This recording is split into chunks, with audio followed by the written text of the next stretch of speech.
आज का हमारा टॉपिक है ratio and proportion. Ratio and proportion.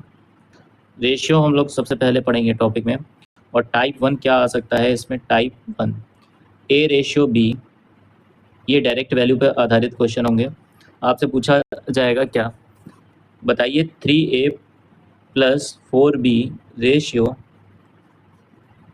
2a plus 5b का मान बताएं। तो कितना हो जाएगा, आप देखो 3 2 जा 6, 4 3 जा 12, 2 2 जा 4, 5 3 जा 15, कितना आ गया 18 रेशियो 19। ये आपका राइट आंसर हो गया। ये डायरेक्ट वैल्यू पर आधारित है। यहाँ इस तरीके के सवाल में क्या करना होता है, आपको ए की जो वैल्यू दे रखी होती है यहाँ पे वही पुट कर देनी होती है, बी की वैल्यू जो दे रखी होती है वो पुट कर देनी होती है। ये हो गया टाइप 1। टाइप 2 में क्या होता है, टाइप 2 की बात करें तो टाइप 2 जो होता है वो बहुत इंपॉर्टेंट होता है। ए रेशियो बी अगर आपको दे रखा हुआ है 2 रेशियो 3 और बी रेशियो सी दे रखा हुआ है 4 रेशियो 5, तो इसको सॉल्व करने का क्या तरीका होता है। तो सबसे पहले मैं आपको बताता हूँ कौन कौन से क्वेश्चन आपसे पूछे जा सकते हैं। जैसे आपसे पूछा जा सकता है बताइए A ratio B ratio C क्या होगा। आपसे पूछा जा सकता है ए रेशियो सी क्या होगा। आपसे इसका रेसिप्रोकल भी पूछा जा सकता है, सी रेशियो ए क्या होगा,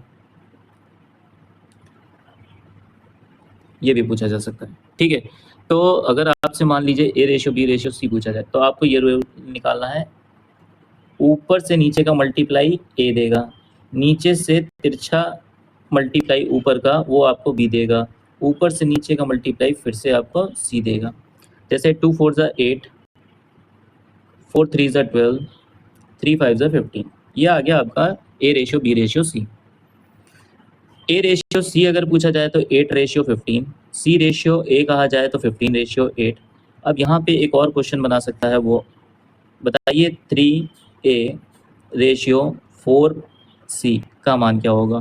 तो 3a का मान हो जाएगा 24, 3 8 जा 24, और 4c का मान हो जाएगा 60। अब ये क्या हो जाएगा, 12 से कट रहा है, 12 2 जा 24, 12 5 से 60, तो 2 रेशियो 5 आपका राइट आंसर हो जाएगा। यहाँ से आपको एक क्वेश्चन और पूछे जा सकते हैं, जैसे कि मान लीजिए आपका क्वेश्चन इस तरीके से उसने बना दिया, बताइए जरा a plus C ratio b plus C, इसका मान बताइए। तो क्या होगा, a प्लस सी का मतलब हो गया 8 प्लस 15, 8 प्लस 15 का मतलब हो गया आपका 23। b प्लस सी का मतलब हो गया 12 प्लस 15, 12 प्लस 15 का मतलब हो गया 27। तो आपका रेशियो कितना आ गया, 23 रेशियो 27। इस तरीके से आपको यहाँ पे साइन में वो माइनस भी लिख सकता है, जैसे मान लीजिए a minus C ratio b minus C, ऐसे करके भी बोल सकता है। तो a माइनस सी कितना हो जाएगा, 8 में से 15 घटाएंगे तो बचेगा कितना, 7 माइनस का। 12 में से 15 घटाएंगे तो आएगा कितना, माइनस का 3, तो माइनस से माइनस कट गया, तो 7 रेशियो 13 आपका क्या हो जाएगा, राइट आंसर हो जाएगा। इसमें एक क्वेश्चन ये भी बन सकता है, मान लीजिए इसने कहा कि a into C ratio a into B बताइए। तो अब आपको देखो यहाँ पे इनडायरेक्टली क्या पूछा गया है आपसे, सी रेशियो बी का मान बताइए। सी रेशियो बी का मान कितना हो जाएगा, सी रेशियो बी का मान हो जाएगा 15 रेशियो 12, यानी 3 5 जा 15, 3 4 जा 12, 5 रेशियो 4। आप यहाँ से भी इसको रेसिप्रोकल करके लिख सकते हो। और भी इसमें क्वेश्चंस बन सकते हैं जो आएंगे, तो अब आपको आइडिया लग चुका है कि जैसे ही आप A ratio B ratio C निकाल लोगे तो आपको कोई भी क्वेश्चन दे दिया जाए आप कर ले जाओगे। अब टाइप नंबर 2 अगर बात करें, type number 3 A ratio B आपको दे रखा हुआ है 2 रेशियो 3, बी रेशियो सी आपको दे रखा हुआ है 4 रेशियो 5, सी रेशियो डी आपको दे रखा हुआ है 6 रेशियो 7।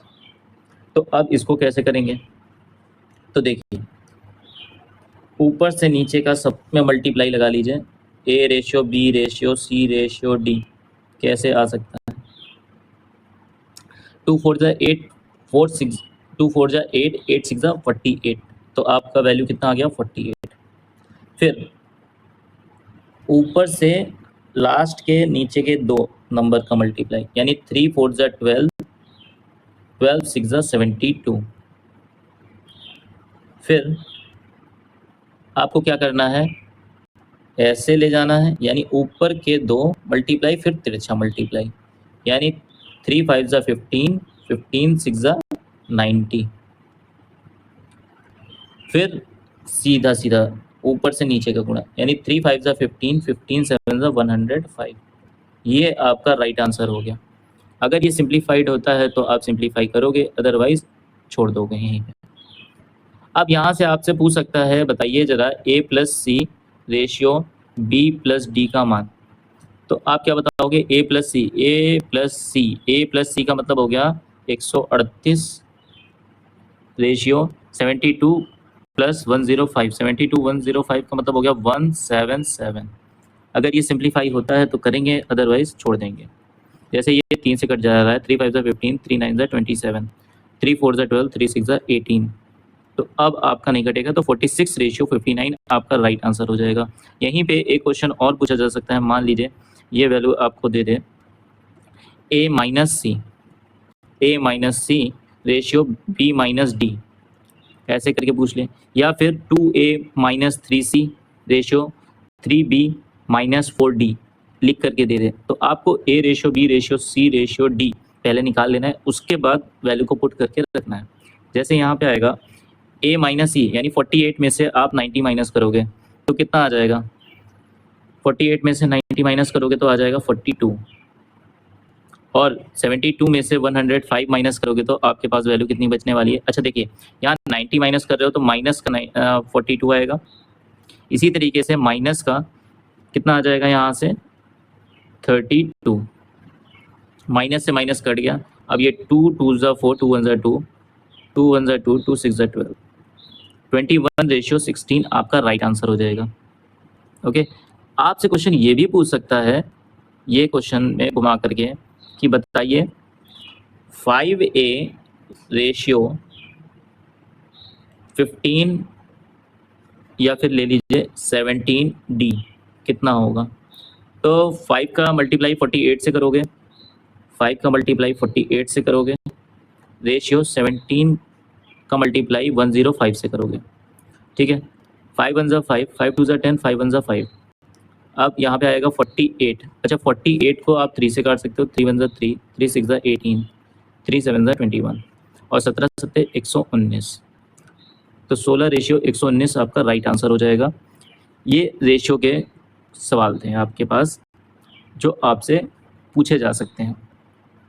अब रेशियो में कुछ टॉपिक्स और आते हैं, जैसे कि डुप्लीकेट रेशियो, डुप्लीकेट रेशियो। और डुप्लीकेट रेशियो से पहले मैं आपको बताना चाहता हूँ कंपाउंड रेशियो क्या होता है। Compound ratio, compound ratio, compound ratio में क्या होता है, जैसे मान लीजिए आपको ए रेशियो बी दे रखा हो, ए रेशियो बी, और आपको दे रखा हो सी रेशियो डी। तो कंपाउंड रेशियो इसका क्या आएगा, यानी सी आर क्या आ जाएगा यहाँ से, ए into C ratio B into D. जैसे कि एक क्वेश्चन में यहाँ पे लिख रहा हूँ, ए रेशियो बी आपको दे रखा हो 3 रेशियो 4, और सी रेशियो डी दे रखा हो आपको 5 रेशियो 7। आपसे पूछा हो बताइए सी आर क्या होगा, सी आर मतलब कंपाउंड रेशियो क्या होगा। तो आप क्या करोगे, 3 इंटू 5 15, 4 इंटू 7 28। आपका राइट आंसर क्या हो जाएगा, 15 रेशियो 28। ये आपका राइट आंसर हो जाएगा। अगर मान लीजिए यहाँ पे तो 2 चीज़ें थी, अगर इससे ज़्यादा आ जाती हैं, मान लीजिए आपके पास ये आ जाता है A ratio B, C ratio D, और ई रेशियो एफ। तो अब क्या हो जाएगा, A into C into E ratio B into D into F. इस तरीके से आपका फॉर्मूला बन जाएगा। एक फॉर्मूला आपका ये हो गया। ये क्या है, कंपाउंड रेशियो। अगर आपसे पूछ ले डुप्लीकेट रेशियो, डुप्लीकेट रेशियो अगर आपसे पूछ ले, बताइए डुप्लीकेट रेशियो क्या होगा, इसको मैं नाम दूंगा डी आर। ठीक है, तो जैसे मान लीजिए ए रेशियो बी की वैल्यू आपको दे रखी हुई है 3:4, तो डुप्लीकेट रेशियो क्या होगा, ए स्क्वायर रेशियो बी स्क्वायर, यानी 3 का स्क्वायर कर दो 9, और 4 का स्क्वायर कर दो 16। ये आपका क्या आ जाएगा, DR यानी डुप्लीकेट रेशियो। ठीक है, अगर मान लीजिए आपसे पूछ ले सब डुप्लीकेट रेशियो, सब डुप्लीकेट रेशियो, सब डुप्लीकेट रेशियो, सब डुप्लीकेट रेशियो पूछ ले यानी SDR, तो क्या होगा, आपको दे रखा होगा A रेशियो B, ठीक है, और SDR पूछा होगा तो आपको क्या करना है, √A √B, यानी क्वेश्चन में कुछ ऐसे लिखा होगा A रेशियो B जो होगा वो होगा 49/25। आपसे पूछा होगा SDR बताइए, तो SDR कितना हो जाएगा, तो √49 रेशियो √25, तो यहाँ पे कितना आ जाएगा 7/5। 7/5 आपका क्या हो जाएगा, आंसर हो जाएगा SDR सब डुप्लीकेट रेशियो।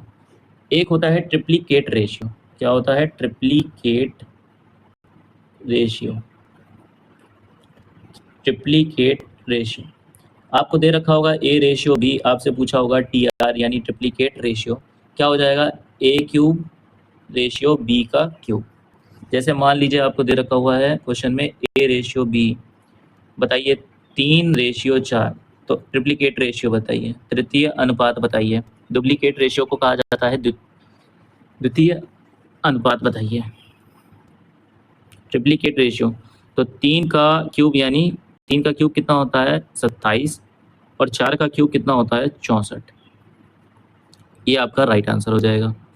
सब ट्रिप्लीकेट रेशियो अगर पूछ लें, सब ट्रिप्लीकेट रेशियो, सब ट्रिप्लीकेट रेशियो अगर आपसे पूछता है तो क्या हो जाएगा, आपको दे रखा होगा A³ की वैल्यू और B³ की वैल्यू, ठीक है, हालांकि आपको समझना पड़ेगा, आपको दे रखा होगा कुछ ऐसे A रेशियो B बराबर दे रखा होगा क्या 512 रेशियो 343, आपसे पूछेगा STR निकालिए यानी सब ट्रिप्लीकेट रेशियो, तो आपको क्या करना पड़ेगा 512 इसका क्यूब रूट, इसका भी क्यूब रूट 343, आप देखते ही बोलोगे कितना आ जाएगा, इसकी वैल्यू 512 की वैल्यू कितनी आ जाएगी 8, और 343 की वैल्यू कितनी आ जाएगी 7, तो ये आपका राइट आंसर हो जाएगा। आपको स्क्वायर याद कर लेने हैं 1 से 50 तक के, 1 से 50 तक के स्क्वायर याद कर लेने हैं, आपको क्यूब याद कर लेना है 1 से 25 तक का। अगर इतना आपने काम कर लिया तो आपके मैथ में बहुत सारे सॉल्यूशंस बहुत आसानी से हो जाएंगे। आज की वीडियो में इतना ही, अगली वीडियो में और भी चीज़ मैं पढ़ाऊंगा, जैसे कि प्रपोर्शन है, प्रपोर्शन में मैं बताने वाला हूँ प्रपोर्शन को कैसे निकाला जाता है, चतुर्थ अनुपात, फोर्थ प्रपोर्शन कैसे निकाला जाता है, थर्ड प्रपोर्शन कैसे निकाला जाता है, मीन प्रपोर्शन कैसे निकाला जाता है। तो अगली वीडियो में हम लोग ये टॉपिक्स को लेकर के पढ़ेंगे। धन्यवाद वीडियो को देखने के लिए।